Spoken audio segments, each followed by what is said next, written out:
Welcome back to Creative Pursuits. I'm Casey Parlett. I'm really excited today to be joined by Jordan Manning. I've known him through his Instagram page, which is Jay's Visions. Yep. And it's, as I go through Instagram and, a lot of the stuff kind of, you look through it, it just feels like you're kind of getting bummed out or whatever. Yours is one of the bright spots that kind of makes my whole day when I come onto your stuff, and it's like, it's just some of the most beautiful footage of the kelp and like the marine life off of our coastline.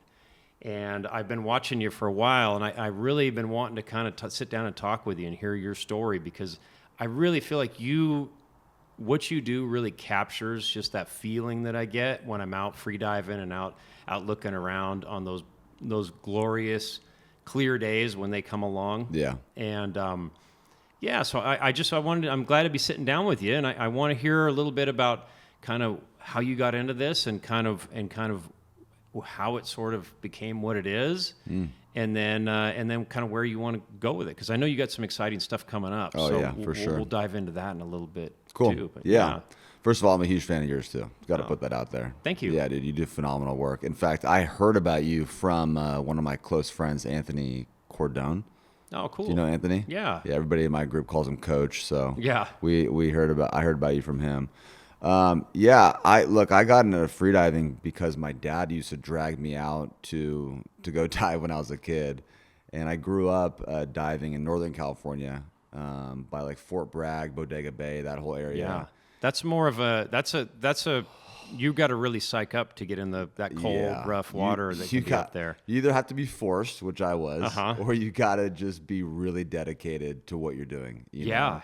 And up there, the big thing for divers, it used to be, now you can't do it, but was abalone diving. Yeah. So I grew up abalone diving, and it's a different environment up there. I actually went ab diving years ago up off Fort Bragg, and it was on a nice day. I mean, you got to really pick your days up there. It seems like, because it can be nice, and it can be super gnarly and dangerous too. Yeah, and this is before weather cams and all that stuff. Yeah, so you just got to go look at it. You got to just be prepared for either way, because when it's, I lived a little bit inland of Bodega in Sonoma County, and I grew up part-time in San Francisco too, and it could be 100, 101 in Sonoma County, and you go out to the coast and it's just bogged in. Yeah. And the conditions it's like a completely different world, So down here, it's a much more user-friendly ocean. Yeah. I mean, it's most days you can at least get in the water, and it's got some visibility with Yeah. it, but it can be gnarly up there. So that's a I probably would take your dad to kind of get you going and get you motivated on that, and kind of force it a little bit. But eventually, obviously, it kind of took roots. It did. I think when it took roots was when I first encountered my first actual mammal in the ocean, which was a baby otter. Oh, wow. So the first actual mammal that I saw in the ocean was an otter, and I just was like captivated by this animal. I'm like, not only how are they so cute, you know what I mean, but they just like glide graciously through the kelp, and so that's what did it for me. That's what sold me on it. It took a while, though. I was not very happy kid to go out and dive every day. I was not stoked to go out with my dad. And then he had this ritual where we would take off our wetsuits and we'd go cold plunge. So we were cold plunging before it was like an actual thing. You know? Yeah. And getting in cold water used to be something people would do, like as punishment or as something you try to avoid or whatever. Now it's something everybody's doing for health. For health. Yeah, for sure. So we would just go do it because that's what you did to get all the sweat off your suit and to get all the sweat off you, But no, after a while I was just like, I could not wait to go out. Cool. And I think the part that I was so in love with when I was diving was this mystery of not knowing what I was going to go see when I got in the ocean. I mean, it's still that way today. Yeah. You're either going to see a lot of cool stuff or you're going to see nothing. I got to go out sometimes and I'm like, even still this day, I go out and I'm like, where are all the fish? Yeah. It's like they're avoiding me, Yeah. And then I go out some days and I'm like, there's 100 leopard sharks and I see 1,000 Garibaldi and it's just... You could see anything. I mean, you never know. Big black sea bass, you could see anything. And that's something that I've always kind of been drawn to the ocean because there is still a little bit of a frontier element Oh yeah. to the ocean. You could bump into anything, and you could bump into some really big stuff too. I mean, you never know. And so there is something about that kind of that expedition discovery kind of element that I like about that. Yeah. Well, they say we know more about the surface of our moon than we do our own ocean. Yeah, so that's exciting. It's very exciting. For a lot of people, it's a lot of fear. Yeah, There's a lot of fear attached to it. I think once you get past that tipping point, though, like there is a lot of, just again, like the idea that you could go down. I mean, almost every time they put these subs down, like you say, I mean, they're finding new species, they're finding all sorts of new things. And it kind of changes. I mean, it's a frontier, and like that's a really neat thing. It is. And so, I mean, even here off of Laguna Beach in Southern California, and there's 10 million people come to these beaches every year and whatever. But once you get off the coast a little bit, and you get out there, and you get into those into that stuff. I mean, you never know what you're going to run into. And I see new stuff all the time, and I've been doing this for a long time. And so it's cool. It's my favorite part about going out. Every time I go out, I'm like, okay, you're fully at the experience of the ocean. Yeah. Like it could go 1,000 different ways, and as long as you're trusting, in my experience, and open-minded, then you're going to find yourself in a really cool situation. Even on days when it's terrible out there, I go out in like a positive attitude. If I go out in a positive attitude, my experience out there is phenomenal. Like I get down there and I'm like, it could be murky. It could be 5 foot of viz. And I'm like, this is still, what an amazing life I get to live. Yeah. Where I get to do this. How often are you getting in the water? I would say I at least go dive, even on some bad days, at least twice a week. That's pretty good. Yeah. Yeah. But I'm in the water every day. I just don't necessarily go out and dive. Yeah. It's not, getting to what you're doing with the film work. I mean, I've done some stuff over the years. Like I used to do underwater film work for inside sport fishing and stuff like that. Oh, I never knew that. Yeah. I go okay. and it was cool with Michael Folks. So he was the first person I had come in to talk for the podcast, because he built this whole amazing business around his love for filmmaking and for fishing. Wow. And so he traveled all over the world and did all these. I mean, it's an amazing what he did with that. And so I was able to kind of, he needed a free diver for some of these things, and I met him through some connections here in town or contacts or whatever. Nice, yeah. And I got to travel all over, all sorts of different places with that, and it was cool. Yeah. But I will say, underwater film work is a lot. It's way different than doing stuff on land. I mean, it's a whole different animal, and if if you dive down deeper than like 5, 6, 7 feet, I mean, it's like the color starts going away real quick. Yeah. If there's any, the visibility's not good, like you get all those little particulate and the all the equipment, like if you have it on autofocus, like it starts wanting to focus on all the little particulate pieces and it's all over the place. Like, there's all these different challenges. Like also, again, like we're doing a sport fishing show, and so we're trying to film. I'm still taking that in. It was cool. It was fun. Cool. I mean, we're getting up, but like I'd be filming stuff like there was this blue marlin that was hooked, and you'd hop in and you'd swim. You've got to get that camera because it's on a wide lens. Yeah, like it's wide angle and kind of like set on. You have to get close enough to where you are looking it in the eye. I'm not I literally got tail slapped by that thing because I'm so close to it, just to make the footage where it's actually compelling footage. Because otherwise, it just looks like it's a little minnow. Yeah. I mean, you think like, oh man, I just nailed it. I got so much good footage and whatever, all these tuna and whatever and all this stuff, and then you go look at it, and it's like pretty underwhelming. Yeah. And even like I got some footage. I went down and went on a spearfishing trip, but I was down off Mag Bay down in Baja, maybe like a year ago. Yeah. And I just wanted to go. There's a ton of striped marlin down there. Yeah. I wanted to hop in and just see them. Like I didn't want to take them or anything, but I just wanted to see them. And I had a GoPro, and I'm in there and I'm seeing this striped marlin hitting this bait ball and doing all this stuff, and it was really cool. And I had the GoPro and I'm sticking it out, and I'm like, oh, this is going to be so cool. And even with I'm like, oh, I'm pretty close. Like it's going to be good. Yeah. The footage came back and it looked like it was Like you're hard. five football fields away. And it was even like the like I saw the fish fine with my eyes, but like the footage, it just didn't capture it. So it's not the right equipment for that. Yeah. You know, the wide angle's great for certain things, but it just wasn't right. And so it makes it so like when I see your footage that you get, and how great the colors are, how steady it is, because again, you're underwater, it's hard to do. And so I mean, just giving a little bit of background for people that are listening, like, you know, it's everybody, you know, there's tons of people out there with GoPros, with all these things and whatever. Yeah.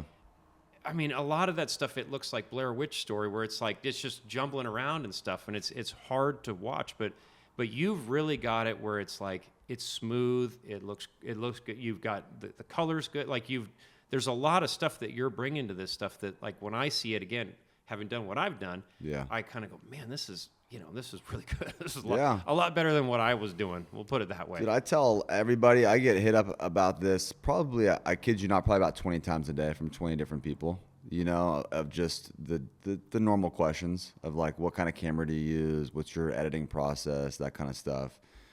And the reality of it is, and I'm sure you know this as an artist, I mean, I'm looking around your shop and I'm like, there's so much trial and error in what we do. Yeah. And the error is the most beautiful part of the process, because it's helped me really define the parts of what I do that make it so that it comes out with a great product, you know?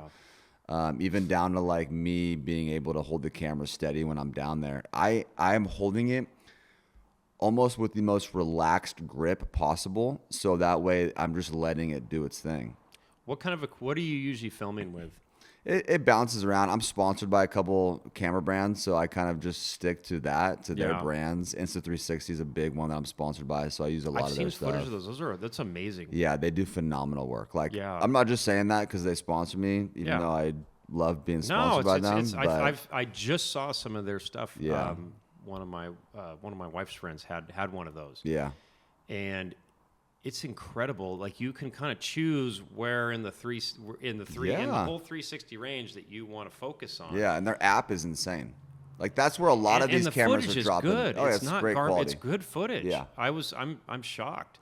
Is that the one? Because I've seen some that you have, and again, I kind of like to get into a little bit of the nuts and bolts of what you're doing, because partly out of just personal interest. Yeah.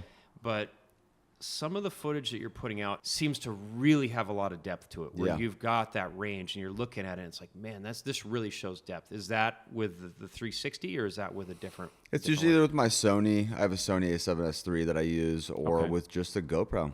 Yeah. You know, one or the other. The difference that I have that most people that are just going out don't understand is that I have a background in video editing. Yeah. So there's that component I bring to this. Where I did that professionally for a very, very long time. I'm talking like I was getting paid to do it when I was like 16. Wow. So I've been fairly successful-ish for a while from it. And if you know, you already alluded to the fact of the hardest part about filming underwater, the color drop off. Yeah. If you can get your colors right, then a lot of it becomes really easy. And I shoot everything in log, which a lot of people are like, how do you do that? Is that like RAW? Pretty much like a RAW, yeah. Okay. So it's the RAW format of video editing, okay. Yeah. And how do I do it? I've learned through years of creating terrible content. I mean, dude, the content I created before, I show my friends that, you know, they're learning, and so they're like, they see their footage and they look at mine and they do that comparison act that we do as artists, and I'm like, look, that's the most beautiful part of the process. Yeah. Is this learning phase. Well, and that's what kind of makes it, I think, putting in the work and doing all that stuff is kind of, because again, there was a time where there was huge barriers to entry for doing, especially underwater stuff. Oh yeah. Because it was so expensive to get all that equipment. Yes. And then you got to get the housing, and the housing's only good for this camera, which is now obsolete. It's usually most housings are almost either as much as the camera or more than the camera. Yeah, it was crazy. And so the underwater stuff, and then it's this big clunky thing, and you really, it's like you almost have to kind of have a good idea of where it's pointing and like hope that it's capturing what you want to have. It's gotten the barriers to that has gotten significantly reduced. I mean, the stuff that you can get with GoPros and with, these 360s and some of these different things now Incredible. for like $300-$400 Yeah. is better than the stuff that like a $5,000 setup or Yeah. more was doing back in the day. Yeah. And I think that is a really a neat thing for people to kind of get into it.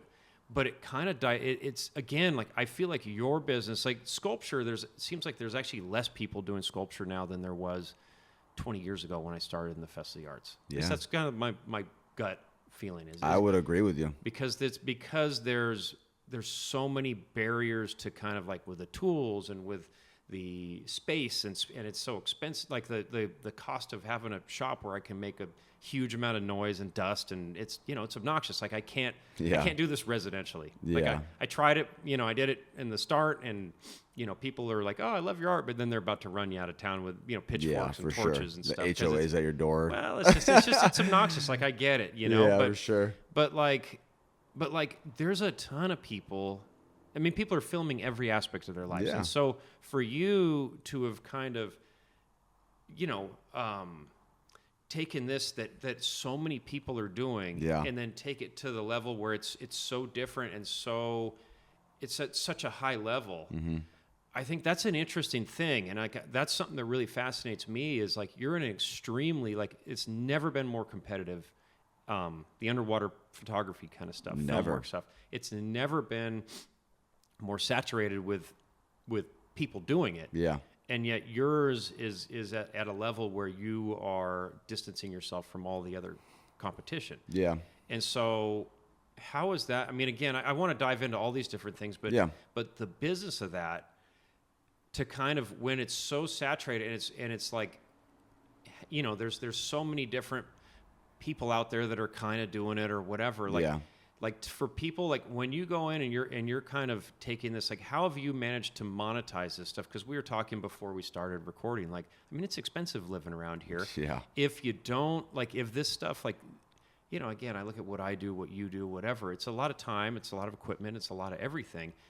If it doesn't make money, it becomes a very expensive hobby. Yeah. And every time I've got to tighten my belt, my expensive hobbies get like cut, Yeah. And so obviously you've done it, you're doing it, it's going well, like you've got a strong, but how have you managed to monetize what you're doing? It's a good question. I mean, the biggest thing, like, it was that was my biggest fear of doing what I'm doing. I mean, I don't know if I'm sure you have the same experience when you started to actually go to a level of making money.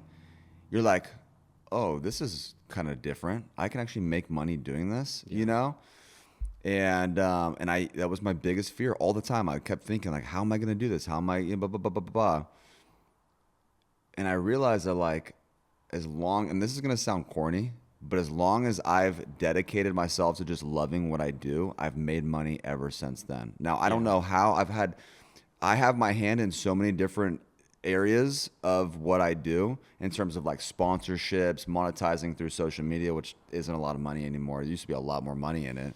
Yeah. I've noticed, like, again, people, oh, you just monetize the social media stuff. And then we get something that's like, I mean, there's there's like almost 2 million views on it. Yeah. And then, Instagram and Facebook, cut you a huge check for like $9. Yeah. So that's Dude, not a sustainable it's business insane. model. I don't It's know not. how people It are used to doing be. that. It used to Yeah. be really profitable. I mean, even just as recent as like when Instagram or Facebook rolled out their Reels program, Yeah. they had that bonuses, Yeah. and I was making a good amount of money off their bonus program. Like incredible. I mean, it was as simple as like you hit a number and you get whatever that bracket that you hit, you get that bonus amount. So it's pretty easy. So if I knew I had to hit 2 million views on a video, I would just make sure that I hit that mark. Yeah. And then you got $5,000 and you're like, oh, that's this is huge. kind of easy, Yeah. Not the same anymore. So is most of your money, I mean, are you doing like things for people and like selling footage, or So I do all kinds of stuff. So it sounds like there's a lot of tributaries. there's that all so go in. much. Yeah. It's selling prints, sponsorships, nonprofit work that somehow rolls into like what I, do full time. Actually doing short films, which a film of mine is releasing tonight that I'm pretty stoked about. Let's talk about that real quick while we're on it, because I'm bringing my sons down there, So Brooks stoked. and Coer. They're super fired Let's up. go. So, yeah. Let's go. I mean, so that's going to be at the Rivian Theater tonight. And today's what's the date today? 28th. The 28th. Yeah. So this podcast will be coming out. You'll be talking. You'll be talking about what past your tense. experience was. Yeah, in the we next can talk podcast. about it next time. Yeah. for sure. Unfortunately, we don't have that kind of turnover. Yeah, or turnaround. But I mean, that's cool. Yeah. And getting it out there and like being able to tell your story, because I've talked about this with other people. I mean, really, with art, a lot of it just comes down to like you have to love what you're doing, or else 100%. it's not, or else it doesn't. The magic's not there in the work. And then the other part of it is that really every piece I make, or every film you put out or whatever, it tells stories. Yeah. And it evokes a feeling from people. Yeah. And so, obviously, I look at something like Instagram, and that's kind of like a trailer. It's like a teaser trailer. Yeah. And then you put out these longer format stories, and like that's more of like the actual movie. Yeah. So like, what's the difference on that for you? Mm-hmm. And then again, like I do want to get back to kind of like how the break To of make like money, how well, it's funny because it all works. ties into each other. Yeah. Like it's all one big component. Because they all feed together. They all feed together. I mean, my biggest thing, and this was the biggest mental hurdle to get through, is like I have to love this. I have to love diving more than I love making money on it. Yeah. That's just me. Like I had to stop the obsession of the money, because we live in such a competitive area where it's hard not to have that thought in everything that you do. The problem is that when I have that mentality of like, how do I profit off this? It takes away from the experience. I lose the experience completely. Yeah. You know what I mean? So if you're making a beautiful piece of art and your thought is like, oh my God, I wonder how much money I'm going to make off this. Blah, blah, blah, blah, blah. Like, what's going to be the end result of this product? You completely miss the entire meat of the experience. That's been my story with making money in this industry. Because this industry, first and foremost, is an industry where like I have to give back. Mm-hmm. Like if you are doing what I do and you are not giving back to the thing that you are profiting from, the ocean, you're doing it wrong. Yeah. Completely. You know what I mean? So first and foremost, I am a protector of the ocean, and anything that happens after that are just bonuses for me, Yeah. And that's what my dad taught me early on, even when we did abalone diving, which some people may look at as like, how could you do that? And now you do what you do. I don't even care. It doesn't bother me. I just, the part of abalone diving that not a lot of people understand is that there's a really big spiritual component to that. Mm-hmm. That, our ancestors, that the natives have been doing it for a long time, not taking more than our fair share, right? Yeah. The whole spiritual component of that is deep. It's not just going out and grabbing something to eat it. It's respecting the animal and where its environment is, and protecting that environment, And I carry that on today. And because of that, I fully believe I've been able to be successful in my field, because I have this mentality of my love for the ocean comes first. My respect for the ocean comes first. And when I go out, every time I go out, Casey, it's such a spiritual experience for me. Yeah. I'm fully connected to the ocean. I feel like I'm a part of it. And I sit there and I go out on days where like I am just full chaos mode up here. Yeah. It's a clown show up in my head, And I get out there and it's like the ocean just wipes it away. I get out and it's like, what was I even concerned about? And so because of that, I've been able to do these projects like the one I worked on, which highlights the importance of our MPAs. For those of you who don't know, it's a marine protected area. And I've been able to work on a lot of nonprofit and give my time to a lot of nonprofits that I've been able to make money from, obviously in some way, shape, or form down the road. But with the intention that, like, number one, it's to protect our oceans, and to highlight, like, really, my Instagram is just a highlight reel of how amazing our ocean is. It's nothing that, like, all I'm doing is just showcasing the true beauty of our ocean. You know, like even your work, like you're showcasing the true beauty of nature in its finest element, you know? It's a celebration of nature. It's a celebration of nature. No, you know? and I think that's one of the things that really resonates with what you're doing and with me. I mean, it's neat to see, and I do love seeing it. I mean, it's interesting how you bring up like the hunting and fishing and spearing and all that kind of stuff. It's interesting how that has in some circles has become a contentious thing, where it's like you're one or the other, and I think that's a horrible way to look at it. I mean, some of the people I know that are the most that know the wildlife, the nature, the how everything works, like that love the natural world the most. Yeah. Also, they fish or they spearfish or they hunt or they whatever. And, part of it is they've spent a ton of time out there, like actively, like getting to know these different species that they're looking at. Yeah. And they know them more intimately than just about anybody. I mean, guys that go out and are out lobster diving or whatever, like guys that really get into it, they know how lobsters think. They know the different ways that they move. They know, and they, and again, like I think that respect, I mean, I think that if you really are out chasing something and you're hunting something, you're doing something, I mean, you gain a respect for that. Oh, 100%. And obviously there's some outlier, dipshits out there that like kind of make everybody look bad, that are just disrespectful and lame and whatever. But I'll tell you, I mean, that's in every industry, though. It's in every, there's always an example of something horrible, but most of the people I know that are really getting after it, that really are at a high level on that stuff, are incredible advocates for protecting these things. Yeah, conservation. And they really do it. And I think that it's something that the goal of conservation and spear fishermen and fishermen, and it's all kind of, they all want the same thing. Yeah. So, for it to become a contentious thing where it's like this versus that, or all or nothing or whatever. I mean, it's a big conversation that people try to drag me in all the time. Yeah. It's a huge one. Yeah. I mean, the MPAs, I think really, I've at first in Laguna here, I was against the MPA because those are some of my,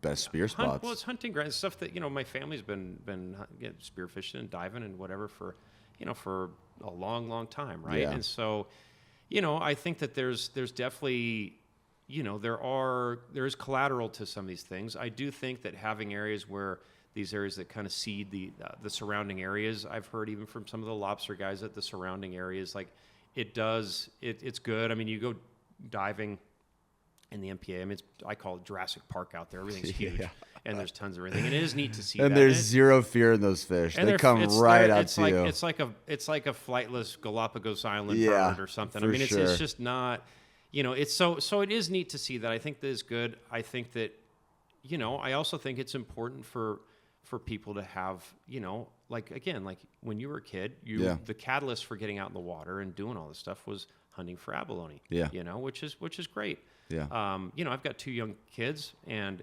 getting them out in the water and doing, spear fishing and all that stuff in the areas where you can do it, and taking them out has been a really neat thing. And it just adds another layer to their experience. So I mean, I think all that stuff's really important. And I think that I think that the goal should be to have both, and have both be mutually beneficial. Yeah. I mean, you nailed it earlier. It's like, there's always the bad egg. Mm-hmm. There's always the bad eggs in the industry that do things that really put a bad taste in people's mouth. I've seen horrible things over the years. I mean, I was a lifeguard for 23 years. So, I mean, you see everything. You see just some horrible stuff that people try and do. And people picking the rocks clean, people spearing everything and disrespectfully. And that's horrible. But I think that, the leaders in these different communities, whether it's fishing, spearfishing, whatever. I mean, I think that there's a lot of, good leadership from people that are good. And I've learned most of what I know from fishermen. Yeah. That's what I grew up around. Yeah. Everything that I pretty much know and respect about the ocean comes from fishermen. So you nailed it. It's like people think that I have to be on one side or the other, and I'm not. I'm for the ocean, whatever that looks like, you know. I'm my primary purpose is to protect the mammals that we have. I think that's numero uno for me. Well, that being kind of the thing that sort of sparked, my interest. your interest and Yeah. love for this. Yeah. And knowing that, there is a component to the ocean that where everything lives off each other. Like not a lot of people know, but the most important animal on our coastline is the sea otter. Okay. Single-handedly. It's the Yeah. most important animal to our ecosystem. I mean, we get half of our oxygen from kelp. Yeah. You know what I mean? Yeah. Kelp is not only a beautiful thing to look at under the water, but it is such an important part of our daily life. You know, even if you don't love the ocean or you're not into the ocean, it's like the rainforest. So not everybody goes and treks through the Amazon, but we know that there's an important part of the Amazon that enhances our daily life, right? Yeah. And filters out all the air we breathe and stuff like that. The sea otter is one of the only animals that eat sea urchins. And they love sea urchins. Yeah. Besides humans, obviously, we love to make, was it ume? Is that what we call it? Uni. Yeah. Uni, Uni, yeah, uni. Yeah. And so they're one of the only animals that actually eat urchins. Yeah. They keep them in check. And they keep them in check. And urchins are the number one single-handed destroyer of kelp. I mean, just decimate kelp. And kelp grows really fast. Yeah. Kelp is one of the fastest growing organisms on the planet. And they just decimate kelp. And so having a strong otter population is almost a guarantee of a strong kelp, forest. Yeah. So that's been, leading into the next part of my process of what I want to work on and my film that I'm working on is partly it's gonna have to do with sea otters, obviously. Interesting. Yeah, it's gonna be heavy on sea otters. So you're filming them up north. We're gonna film them all over. I mean, Yeah. not a lot of people don't know this either, but there's 0 sea otters in Oregon. We have them in Washington. We have them in Northern California. We have them all the way up to Alaska, but we don't have them in Oregon. Interesting. Yeah. Interesting. 0 sea otters in Oregon. The reason is because we obviously hunted them to pretty much extinction, and so they either died off or migrated somewhere else. And so in the 70s, they attempted to reintroduce them back into Oregon. At the same time, they reintroduced them back to Washington. And the process of how they reintroduced these organs were so far different, in the contrast. Really? It didn't work as well. Well, Washington has a very strong population of otters to this day, and Oregon has 0.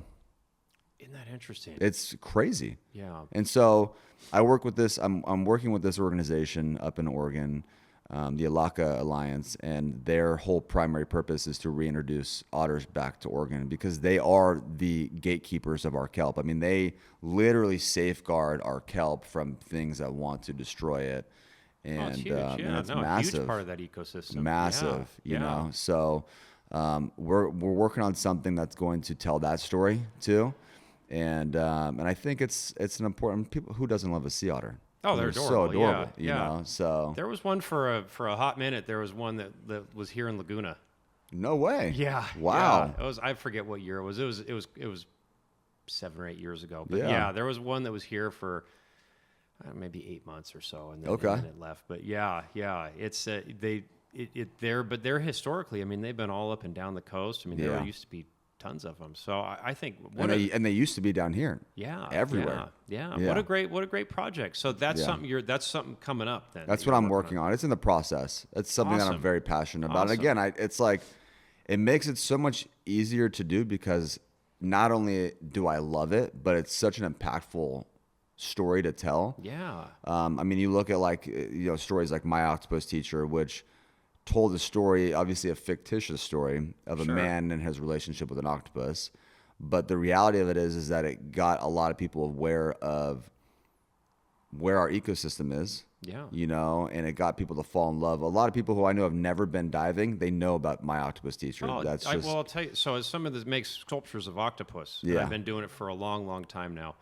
Octopus Teacher, a lot of people had a whole new, I'd say the general public had a whole new way of looking at octopus, which was really cool. I thought it was a really nice story.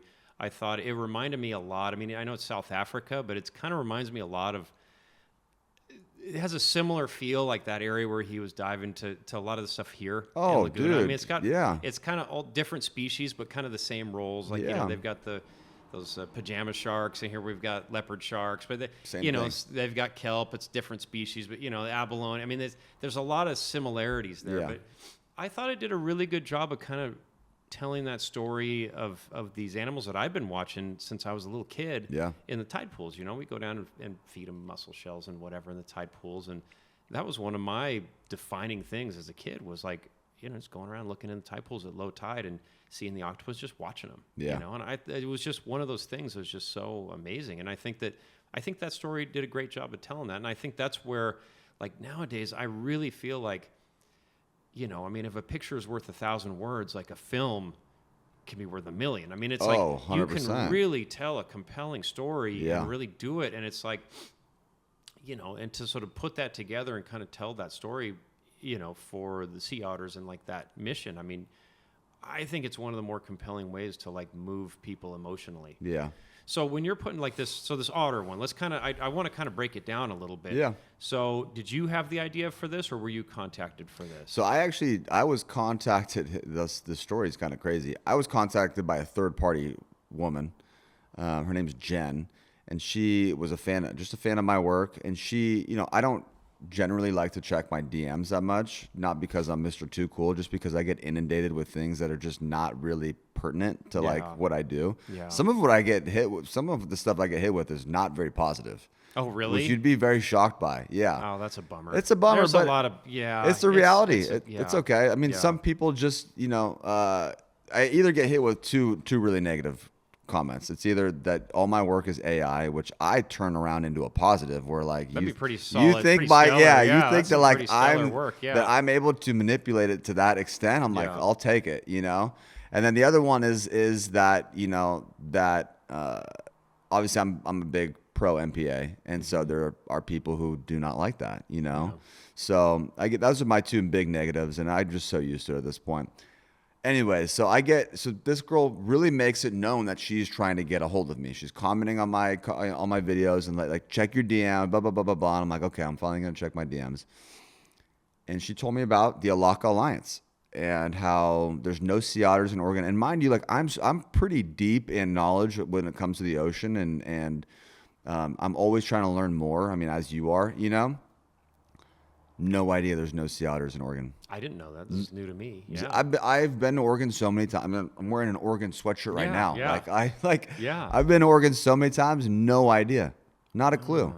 And so I was like, when I read that, I was like, okay, now I got to deep dive. And so I deep dove into the whole thing. And then when I finally talked to Chanel, who runs the organization, she broke down what they do, their impact statement, their message, kind of like what their primary purpose of the organization is.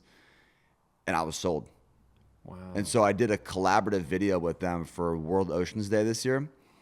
And that just took me on this path of like, this is what I want to do. This is my new passion project. And so the director who I did this film with, that's premiering tonight, I got him on board. He's a phenomenal director, another fellow ocean lover, just a all around a beautiful human being. Yeah. And not really the ocean hasn't been his forte in terms of like Hollywood turnaround, but you know, it's something like we're starting to realize the importance, like we were just talking about my octopus teacher, the importance of what David Attenborough has done over the last 50 years and people like him and so we're like, well, people love sea otters. Yeah. Everybody loves sea otters. People love octopuses. I mean, to be able to tell that story with an octopus is crazy. Yeah. And so, so that's a project we've been working on. And I think the beauty of it, just to kind of close it out, is that it comes full circle for me because it's the first animal that captivated me when I was in the ocean. And I don't believe in coincidences. I'm not the kind of guy who's like sees a situation and is like, oh, wow, that's coincidental. Yeah. But the first animal that got me to actually love the ocean is a sea otter. And now here I am, 20 years later, and I'm like possibly going to do a film about sea otters. Like there's no coincidence in that for me. That's awesome. Yeah. That's awesome. So once you got a hold of them, did they? I mean, so I'm assuming that there's going to be a significant amount of underwater film work involved in this. There's going to be a significant amount of editing. Are you going to be doing most of the editing for that as well, or is that a team effort? I think it'll be more of a team effort. I think I'll probably do what I did on this project, which I just handled all the underwater and water videography, and I just kind of do that, and more of a creative producer and kind of give my insight on that. Yeah. The teamwork makes the dream work, I mean, even with this team you got here, I mean, I've got a whole, you have to at a certain point. For sure. You have to. You can't just, you can't function as an I love to do it all. Yeah. Don't get me wrong. I'm the guy who I love. You should have seen my morning so far today. Yeah. I love to do it all, but I'm not Superman, No, well, and also you kind of, to be able to scale this stuff and get out volume and to be able to get it out there. I mean, you have to kind of focus on the stuff that you do best and bring in other people that do what they do best. And you'll see the film tonight, and it's like the team that we had, it wasn't a huge team, but it was like 15 to 20 people. Wow. And it was like, dude, these were all people who in their craft are just samurai. Yeah. Just great filmmakers, great producers. My buddy Noah, who directed the film, his brother wrote the film. And so everybody's just bringing their own specialty, their component to what we do, and I love that. That's awesome. I love that. Awesome. That's a big part of my creative process. Yeah. So they had a budget for this then, and then they're bringing it in. I mean, same with the film tonight, right? I mean, is it a similar kind of thing where you got involved in it, and then they had a budget? Well, filmmaking these days is so hard. I've worked in Hollywood for a little bit before this. I want to go into your past in a little bit too. We'll do that next. I worked in Hollywood for a little bit before this, and the reality of it is it's not. COVID shifted the entirety, and Netflix too. Netflix and COVID shifted Hollywood in a way that was like where you used to have these big budgets that companies would come and present to you, right? So production companies would come and they'd say, we have X amount of money. We got 100,000, we got 2 million, we got 5 million, blah, blah, blah, blah, blah, right? So you see like when you watch a film, all the production companies beforehand, they've all pitched in. That's really they're all just banks. Yeah. They're chipping in. It's basically an investment. Yeah, that's all it is. That's all. They're all just pretty much all these production companies that you see before a film. They're all just think about it as just banks. They're just banks that put in for the film in some way, shape, or form, and their investment is however the film does. And so it's always been a risky thing. Yeah. Now what you have to do is you actually have to come up with the budget for the film on your own, and then once you're done with the film, then you take it to companies like Netflix or Amazon. Oh, man, that's hard because you got to basically come out of pocket. Somebody's got to come out of pocket to be able to do that. Got to raise capital. Yeah, in a different way. You had to raise capital before, but a lot of the time, if you were working for a production company, it was different. The story was already, production companies would buy the stories, they would modify it, they'd enhance it, and then they would start to work on, okay, how do we want to bring the story into a feature film or documentary or whatever. Now it's like you have these independent directors, independent producers that are getting the story themselves, and then creating it from scratch on their own budgets, on their own with their own team. They're going and finding the money. They're going to these different production companies, or not even production companies. In my industry, it's like you got to go to companies that are more like, a conservation effort. It's more of a conservation effort than anything. Wow, and that's a very because you've already got. I mean, again, it's kind of like. Trying to put that, I mean, you've invested time, money, energy yourself into this thing, and then to go and negotiate like, hey, I've got this thing, and let's get it out there, like who's gonna, who's gonna it would be like if I gave you the money for your materials, and I was like, now after you create the thing, you're just gonna have to sell it on your own and figure out whatever you make on that. Like you're gonna have to give us our money back for the materials plus 20%, 30%, 40% interest, and then whatever money you make on top of that, you keep. It's like it's a big risk. It's a big risk. It's a massive risk, I guess maybe the plus side, and you tell me if I'm wrong, but it seems to me like the plus side to that could be that in making the actual film and doing what you're doing, you don't have all these corporate entities coming in and going like, no, it needs to be like this or whatever. Yeah. You can have a little bit more of it's a little more pure to your vision potentially. Yeah. Which I think is really cool. so that, I mean, you don't have something that could have been good that some executive in their office goes, Oh oh my no, I God. want this. I mean, I'm sure you've experienced Dude, that. executive producers, I just want to say on camera, are the biggest sharks I've ever dealt with. They are, you have to be a special kind of animal to be an executive. I mean, they are just, whew. Really? Yes. They are like, yeah, they just like, I mean, they are the representative for these production companies. So Yeah. they're like representing millions and millions and millions of dollars of assets. Usually for the bigger budget production companies, yeah, they're the representative for that company. So you got to be a shark. You got to be on top Man, of it. yeah, it's gnarly. They Yeah. supersede in some instances the director. They're the one who's becoming the director. Like, hey, are you on task? Are you doing your job? Yeah, You know, and this needs to, yeah. So, this I needs mean, to get done. I guess in some ways there's some, I mean, again, there's always pluses and minuses to every approach, right? Yeah. But that's a different sort of thing. So, okay, so getting back to, you mentioned that you started in all this stuff at 16. Yeah. What were you doing? I started with just photography. My mom was a really amazing photographer, and so she kind of embarked me down that path of photography. So I started with street photography, like any great artist does. You start with street photography, and then it just kind of developed from there to like filming concerts, doing anything I could with a camera. I mean, Yeah. in reality, when you're young with a camera, you just do whatever you can. Yeah, you're hungry. You're Yeah, hungry. You just do yeah. whatever you want. Whatever comes your way. Filming. So I started doing a lot of art. Filming tour photography. I was cool. doing punk rock shows in San Francisco and doing stuff like that. And Stills. stills, yeah, Okay. just stills. I didn't start doing motion, which is video, until I was like 19, 20 okay. years old. Yeah. Yeah. So I just honed in one craft. I'm like, I'm going to do photography and I'm going to do it to the extent of just being a rebel for one, because you have to be a rebel to be a good artist when you're Yeah. younger, and just be hungry and passionate about what Yeah. I'm doing.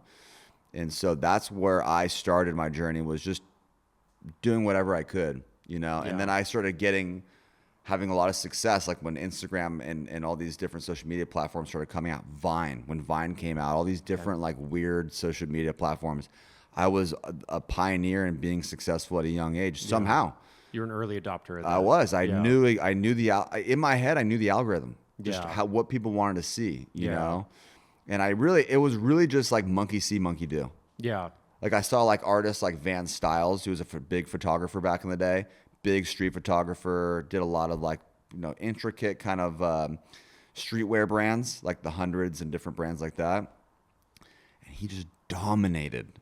There was nobody even close to him. I mean, like, he was probably making millions of dollars just on printing his prints on T-shirts. Interesting. Yeah. And so I just emulated what he did. I'm like, Yeah. if this guy can do it, I'm going to do the same thing. Yeah. And at a young age, 16, 17, 18 years old, I had a good amount of success in my area. That's by doing awesome. It. Yeah.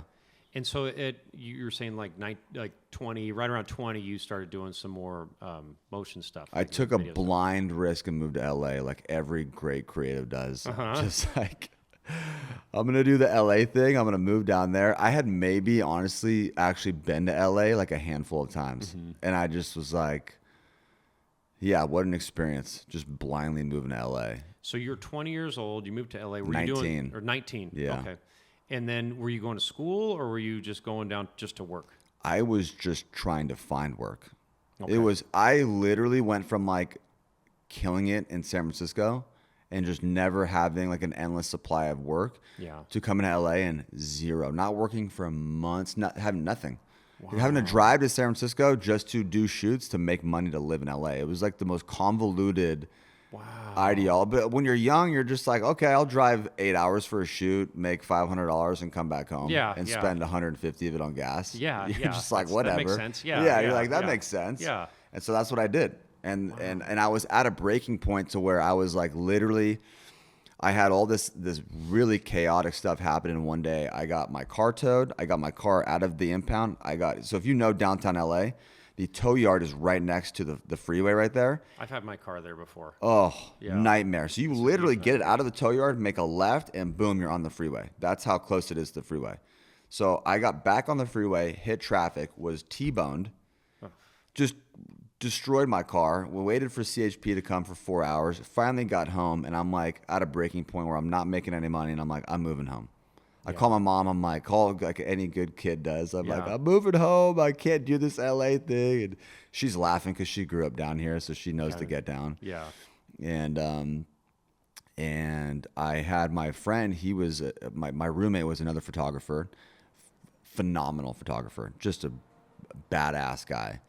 And he was at a shoot, and he goes, just come to the shoot. It was at that, I don't remember what the hotel is, but it's kind of like out there, and they do like a bunch of skate videos in the pool. It's like a pink pool, pink hotel, kind of, I forget what it's called in LA. But I was at a point, I was like, I'm not sure, why would I show up? I just had the worst day of my life. And he's like, just come. You never know what's going to happen. And so I went, and I met this guy that changed my life. Really? Yeah. Well, what happened? I was hanging out there watching this video shoot go down. It was a video music video, and it was insane. And I started talking to this guy, and we're talking about kind of where I grew up and what I'm into and blah, blah, blah, blah, blah, and all this different stuff. And he's like, I work at a record label. Give me a call. I'm like, I'm telling him, like, I'm getting ready to move home in like 48 hours because I don't have any work, and I'm like done with this town. I'm just like over it, you know. Hands me his card, give me a call. So I give him a call. And by the way, his card just had his name on one side, and you flipped it over. It was almost like American Psycho. Yeah. Just your name and then the number on the other side. I'm like, who the hell is this dude? No website, no nothing. You know? Wow. And so I give the guy a call, and we started meeting. We met at a cafe, and he worked at Capitol Records. And that was my first actual big gig, was doing tour photography. Cool. And so he gave me a job that changed my life. And ever since then, it's been like on and cracking. Wow. Yeah. So that was kind of the opportunity that sort of grounded me. That helped to kind of get the whole thing snowballing. Yeah, that grounded me into being able to even afford to like have a life as an artist, you know. Yeah. I mean, I was literally, Casey, I was at a breaking point. Like, I can't afford to live here anymore. Yeah. Like I can't do this anymore, you know. Wow. And I always say, and I just told you guys before, like I think about the times where I'm like, what if I would have listened to my own head and just said, no, I'm not going. I'm going to stay here and watch Netflix tonight and not go. Yeah. Where would my life have been if I didn't take that risk? And so now half the battle for me was when people invite me places, I'm just like, I'm going to show up. I don't know what's going to happen, but I'm going to show up. You know? I mean, if you don't show up, nothing's going to happen. Nothing. I guess. So that's a good way of looking at it. For sure. Yeah. So he hired you on to do still photography. Yep. Okay. And video. Once I started doing video, I was like, wow, I'm actually kind of good at this. I can actually do this like professionally. All the time doing the still stuff probably was a good entryway to. I mean, you get an eye for kind of framing it. And I knew video work. I mean, I filmed like skate videos when I was a kid, and I used to do like these funny, like, if you could imagine like Jackass, but like Steve Irwin edition, like I would do that when I was a kid. That was like the first time I picked up a VHS camera. Something I'd want to watch. It was a lot of fun. Yeah. It was a lot of fun. Yeah. So, I mean, the bottom line is I just had fun with it. And so once I picked up and I got serious about it, it was like you just said, it wasn't that hard for me to do. Oh, that's cool. Yeah. And so you're doing that now, and you're doing a lot of work doing like music videos and like that kind of stuff. Yeah. What happened next? So you're doing that. It starts kind of snowballing. You're busy. Yeah. And then what? And then I became a drug addict. Really? Yeah. So I was doing tour photography, and I just became full-fledged into, you have to understand is that like when you're in that industry, everything's free. Yeah. It's free 99. Drugs are free. Alcohol is free. Every city you go to, they're refilling your bus with free alcohol. So it starts as like, oh, wow, this is pretty fun. Yeah. This is a fun gig. I love this, you know? It's very available. It's very available. And everybody's doing it. So you don't like, when you're on tour, you're moving at a million miles an hour. Yeah. You're bum, bum, bum, bum, bum, bum, always. A million miles an hour. The turnout rate of content is bum, bum, bum, bum, right? Yeah. And so it felt normal because everybody else was doing it. So I'm like, I'll just do it too. Yeah. And then you get home and you go from a million miles an hour to 5. Everybody's back to normal life. Transition. And I'm like, whoa, dude. You mean people don't drink every day? You mean that's not normal, where people don't drink hard alcohol every day? You mean you don't have mimosas, like 6 mimosas in the morning before you're even like getting going? Like that Yeah. became my new coffee, is like drinking alcohol in the morning. And I didn't realize it was like, oh wow, I'm drinking alcohol just to stop this from happening. Yeah. And that was like the real realization for me, is that, so to speed it up, I got sober. I got sober and realized I couldn't be a part of that industry anymore. It seems like that. I mean, it's just it's there, it's available. It's Yeah. like, I mean, it seems like it'd be very hard to be in the middle of that, Yeah. doing all that, and not start participating on some level. And it was hard because I had built up. I became fairly successful at what I was doing in my own right. You know what I mean? Yeah. And so to walk away from that was like heartbreaking. At 20, I walked away at 21 years old. I did it for 2 years, and I was like, I walked away from it, and I was like, you know, when you're younger, you're like, my life's over. Yeah. My life's over. I'm never gonna have fun again. Being sober, like, you know, I'm not gonna have friends. I have to cut off. You know, all these lies that we tell ourselves that are just purely based in fear. I was like, I'm not. What am I gonna do? I can't be a creative anymore. If I'm not doing drugs, I can't be creative. These lies that I told myself that I had to push through. Yeah. But once I pushed through them, I realized I'm just not attracted to doing that. It's not that I can't be creative. I just don't want to do that anymore. In that world. In doing Yeah. tour photography and doing anything with the music industry, I just said, hey, I just don't want to do it. You know? Man, that's crazy. Yeah. Yeah, I mean, it seems like that industry, there's so many people that it just eats them up. Oh yeah. And if My- they stay, my- so was there something that, like, because a lot of people, they maybe realize that there's a problem, maybe they do but then Yeah. they just stay there Yeah. because they go, this is what I do, and this is my thing, and this is whatever, and then it just keeps getting worse and worse and worse. I mean, how were you able to kind of catch yourself and go, hey, I need to stop? I had doing this? zero desire to stop. Yeah, Zero. I wanted to keep the party going. really. Oh, I loved it. I mean, I knew the consequences were heavy. The consequences sucked. Yeah, But the party was, you know, at times amazing, especially when I discovered Tijuana. I was like, oh my God, you mean I can go across the border and pick up drugs for free and not have to worry? You know what I mean? Like Yeah. that happened to me, and I was like, oh my God, this is insane. But what happened was that I actually, to summarize what happened at the very end, I was in San Diego. Funny enough, I just saw Mount Joy, this concert in San Diego.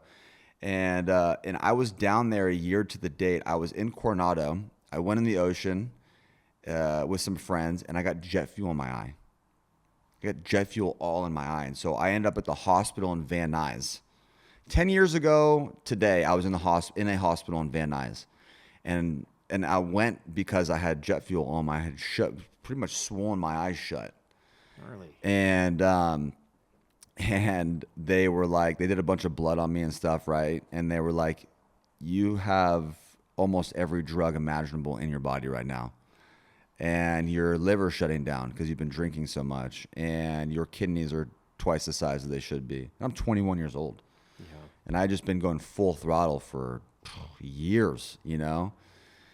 And they were like, we need to call somebody about this, you know, like we cannot legally let you leave here without actually letting somebody know. And so my mom was on my emergency contacts and my aunt who lives down here. And once they found out how bad the party had gotten, they were like, okay, we have to do something about this. You know, both my parents are recovering alcoholics. I told you they met, you know, a quarter mile up from here at a AA center.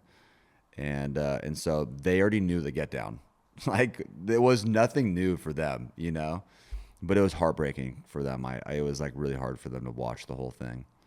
So that's what got me to Laguna Beach, Oh, that's what brought you to Laguna Beach. to get sober. Was the AA out here in the canyon? Yeah. Wow. Yeah, 'cause and Recovery out here is phenomenal. It's Yeah. like next level. Like I would dare to say there's no better recovery in the entire world like there is in Laguna Beach. The community out here is insane. that's awesome. Such a tight-knit community. I didn't know that. Yeah. So you went in and you basically started on that path Yeah. with AA and all that other stuff. Yeah. Were you getting in the water diving at that time? Not for the first couple of years. Yeah. First couple of years, I'm just like, how do I do this? Be happy. I hear it's extremely hard. Yeah. Like it's holding on by your fingernails. Sobriety is hard, but I would even dare, and it's funny because a lot of people, when you go to A meetings, people, when you're younger, they, the older people are like, yeah, I wish I got it when I was your age. And that's like the big thing people say. And it's like, it's hard. Yeah. Yeah. It's easy to say, like, I wish I got it when I was 21. The life you would have had, I mean, is amazing. But when you're 21, you have these preconceived ideas of how things are going to go. And I'm thinking that this is going to be the end of my life. Like, being sober is not going to be fun. I'm not going to have fun. Jordan, the creative guy, is out the window, and I lived in a lot of fear for a long time until I learned to live in faith. And it was the hardest hurdle to get over. Yeah. Well, that's amazing. Well, and obviously you're 10 years now. I mean, that's 10 years today. Wow. Yeah. Congratulations. Thank That's a you. hell of a journey. Yeah. That's a hell of a journey. It is. So you're no longer working in the industry. Yeah. You're getting yourself cleaned up, getting things going. Yeah. And what was the next thing that you did once you, after the first couple of years or whatever of kind of getting sobered up? Like, where did you go from there? I met a big group of friends, and we all just kind of banded together, and a lot of them surfed, and they were kind of, in that community, the Salt Creek community, right? And I got hooked up with the boys, and I was like, wow, okay, these guys are having fun. These guys are doing the deal. They're water rats, and I'm a water rat at heart. Like that's what I grew up doing, and so I just immersed myself in it. And then I started and then I realized how the diving was out here, and I'm like, mind you, I had really never. I mean, besides Hawaii, I had never really experienced visibility like as good as it is in Laguna at times. Yeah. And so I had just so happened to go out in Laguna on like an unbelievable day, and I was like sold. The minute I went out, I was like, this is unbelievable. And I had started getting involved in the dive community and hearing like, this isn't how it always was though, And so it captivated me to learn more. Yeah.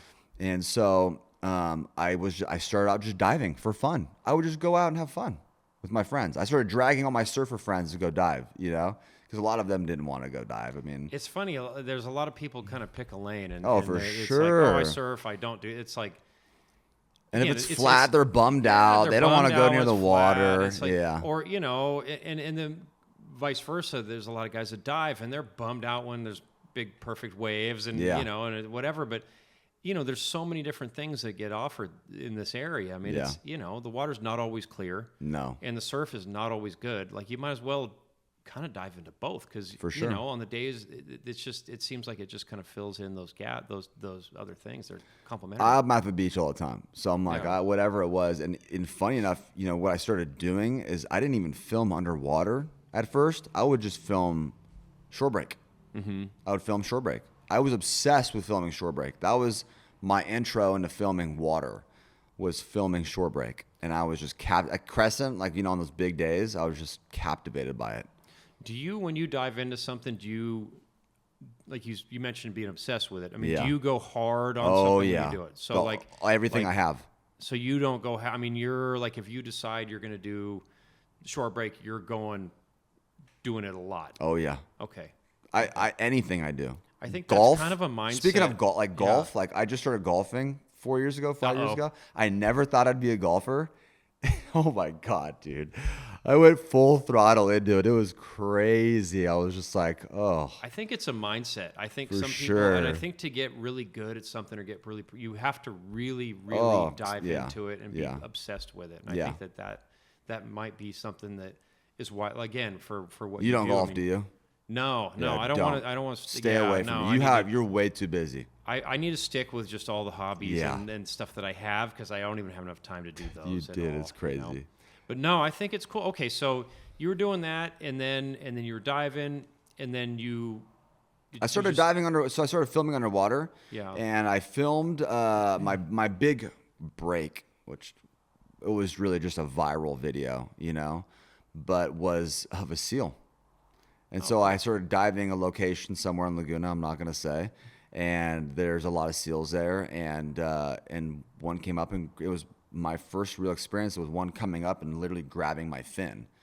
And so I just filmed. I was like, I Those was harbor seals, they're real friendly. oh my God. It's They, unbelievable. and they love fins. They love to just latch on, hold on, and just take a little nap even. I've been out night diving for lobsters in the past, and That was so active. it's a little unnerving when they come up and do that because Yeah. you're like, "Whoa," it's you're in the dark And that's their whatever. hunting hour. That's when they're they out hunt. doing what they're doing. Yeah. Yeah, but they're real friendly. They are. And so that was my thing. I went out and I started filming seals and learning about them and learning about our MPAs and learning about Laguna. I mean, I'm not a Laguna boy, but I love this community, and I started really immersing myself in everything that had to do with our ocean out here, and I became obsessed would be an understatement.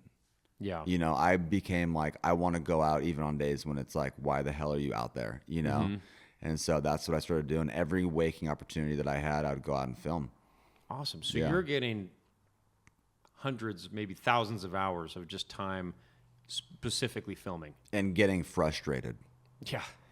Being very frustrated. Yeah, Like yeah. a lot of people who hit me up, I hope they've listened this far, because this is a part of my story that's so pivotal, is that I was so frustrated that I could not put what I was seeing or what I had in my mind onto a finished edited video. I couldn't translate it. For me, again, that frustration, having done some of the stuff, like the time I spent, in the Amazon trying to document some of that stuff, the time with doing the film work for Inside Sport Fishing or Yeah. whatever, I never felt like I've really got to the point where I could capture footage that really did justice to what I was seeing. Exactly. And I think that's one of the reasons why I'm drawn to the sculpture stuff, because I can create a visual of that. Like I can see, again, like, trying to capture footage of an octopus doing Yeah. what they do. And I've seen it thousands of times, all these different amazing things that they do, but to actually get the footage of it and have it actually translate where it looks good, it doesn't look like garbage, and it actually Yeah. kind of tells that story. Yeah. It's really hard to do. Yeah. Like for me, I found I can do that better sculpturally. Yeah. Like, so I can take, wood, metal, stone, whatever, and make that into an octopus that tells that story in a compelling way that for me is a lot closer to the actual reality of what they're doing Yeah. than what I've been able to get with film work or By camera far, or whatever. you're the best I've ever seen. Well, I appreciate you saying I'm that. dead ass serious. But no, but I 100%. appreciate it. But it's again, it's a testament to how hard it is Yeah. to actually capture this stuff and show it. So I mean, that's you've got a significant amount of time spent in frustration, Yeah. heartbreaking frustration, Yeah. having seen things where you're like, oh man, this is gonna be so good. Like that's how, I mean, again, that's what I've experienced, Yep. right? I'm like, oh, this is awesome. I had this amazing experience with this, and I had the camera, and it was all. And then you get back and look at it, and it's just like, it just doesn't convey. It didn't that. do it, and I think as artists, we base our values sometimes on public opinion. That's a It's- trap. That's a tough trap. It's a very that's tough really trap. easy to fall into. Yeah. Sales, monetization, public opinion, and Yeah. I think that those are all aspects of this being sustainable. Yeah. But I'm free of it. I'm free. Just to clarify, I'm free of it now. Good. I put stuff out because I love my work, and I'm like, Yeah. I'm just gonna put it out regardless. that's kind of But- the place where I'm at on yeah. this stuff. I mean, again, I have to be conscious of like, the financial stuff and the For all sure. that stuff, because it's Yeah, got to, yeah, yeah, again, it's yeah. got to keep itself afloat and it's Yeah. got to make money and all that. But I don't want that to be the main driver, because I think that you lose a little bit of that magic Yeah. that would otherwise be there. And what I like, Yes. because what I like is, I mean, in reality, it's like I love doing this. And I know that translates for other people internally and what they feel when they watch my videos, because they're like, oh, this is a new perspective from a guy who can put what he sees into a really amazingly colored video that looks good, And yeah, so there was so many hours where I would just watch the footage and just be like, oh my God, what am I doing, dude? This is Yeah, not like yeah. photography where I just picked it up fast, Yeah. This takes a lot of dedication, a lot of hard work to really grasp the coloration of like the drop off of color when you go 5, 10, 15, 20, 30 feet, Oh yeah. It's immense. So Yeah. So you basically eventually refined that down, Yes. and got it to a point where, I mean, obviously where it's at now. Like I said, it visually represents the best I've seen of anywhere. I feel like it visually represents the feeling that I get when I'm in the water, and I think that that's it. You know, and again, that's as someone that's failed to do that with film, video, stills, whatever. That's something I've kind of strived to do with the sculpture work. Yeah. Like that epicenter piece that we did a video about it, and as you know, you generously Yes. donated some of your awesome footage to that video, Yeah. that little short film. But that to me, that's kind of my best effort, or an effort, my effort to kind of like capture a little bit of that feel of when you're in there diving through that ecosystem, through Yeah. the kelp, through that environment, and kind of capture a little bit of that immersion. That It's you get all with and it's that. all symbiotic.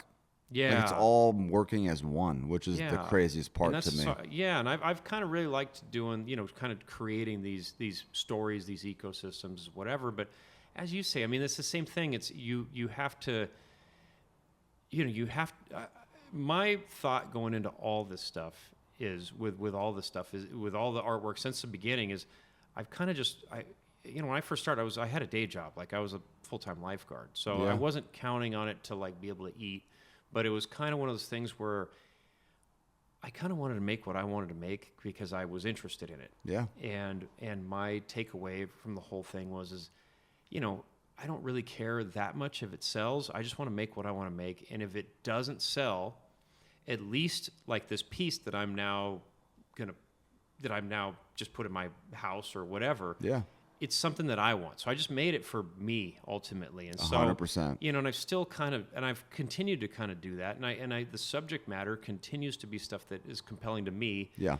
And it's a lot of oddball, different, you know, not your normal sort of species that you'd see and stuff. And that's because that's the stuff that I think is interesting. And so, you know, it's kind of one of those things where I do think that, to get to what you were saying, I mean, there's value in kind of just making it for yourself. Yes. And if you like it, you know, I mean, there's a whole world of people out there, and there's a market for it because there's billions of people out there. Yeah. And so if you like it, you know, there's a really good chance that someone else will. Yeah. And then at least if you don't find a market for it, at least you have something that you're proud of that you like. Yes. Because it'd be horrible to like, yeah, there's no guarantees that things are going to sell. There's no guarantees that anything's going to monetize. It'd be horrible to be stuck with a bunch of stuff that you don't even like yourself, that you put all this time, energy, money, materials into. Yeah. That now you've got this stuff that you don't even really like. Yeah. You know, so you might as well, if you're going to make that leap of faith and do something that you actually like. Yeah. And the story behind what you just said is inspiring. Yeah. And I have that. My experience has been that a lot of people take what I do and what my story is and kind of clump it all together, and it's an inspiring aspect to like, if this guy can do it, I can do it. If this guy can create and display such a beautiful part of our world, you know, 70% of our world actually, you know, the ocean, and it's like, if he can do it, then maybe I can, you know, maybe I can take the leap in being an artist and doing what I want to do and fail miserably multiple times and still find success and be happy. You know? I think it's awesome. Well, it's so cool. I love hearing your story. Yeah. And like I said, I've been a fan of what you're doing for a long time now. It's awesome to get to sit down and actually like dive into this and get to know you better and like your background and what you're doing. Yeah. I think it's awesome. And I really appreciate the message and what you're doing. And it just brings a lot of positivity and like good stuff into my life. Yeah. And I'm sure there's a lot of other people that feel that way. But before we wrap it up, can you just kind of go tell everybody about the film that you're doing and how people can find your work and kind of learn more about what you're doing? Yeah. So the film that's premiering tonight, right? Yeah. So the film that's premiering tonight is a story. I don't want to give it away too much, but it'll be out in the general public, I think, in a couple of weeks once it does the film festival kind of tour. But it's a story about a kid who grows up here locally and his experience navigating through life and kind of losing touch with the ocean and kind of how he came back to fall in love with it and the importance of how the ocean plays a part in all of our lives, you know. So it's an actual story, film, rather than a documentary style video. It's really inspiring and impactful. Oh, So that sounds awesome. Yeah. I'm looking forward to seeing it tonight. Yeah, I And cannot like I wait. said, I'm bringing my sons with me, and they're really excited. So Nice. I think it's awesome. Well, dude, I'm so stoked you came down here Yeah, to do this. me This has too. been really fun. Absolutely.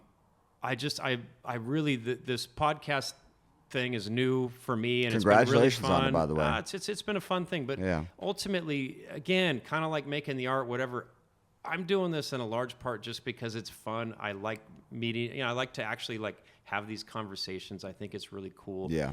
The feedback we've gotten's been really nice so far. I think. I just think like this is such an interesting thing. It's such a word of mouth thing. So I mean, for people to find these interesting conversations, whatever, to share them with their friends and other people, and then, like and subscribe to kind of get it out there to a wider audience, because I think your story is really compelling and it's really cool. And I think it's neat for all these people out there that Yeah. have these creative urges to like know that there's a path to be able to do that. Yes.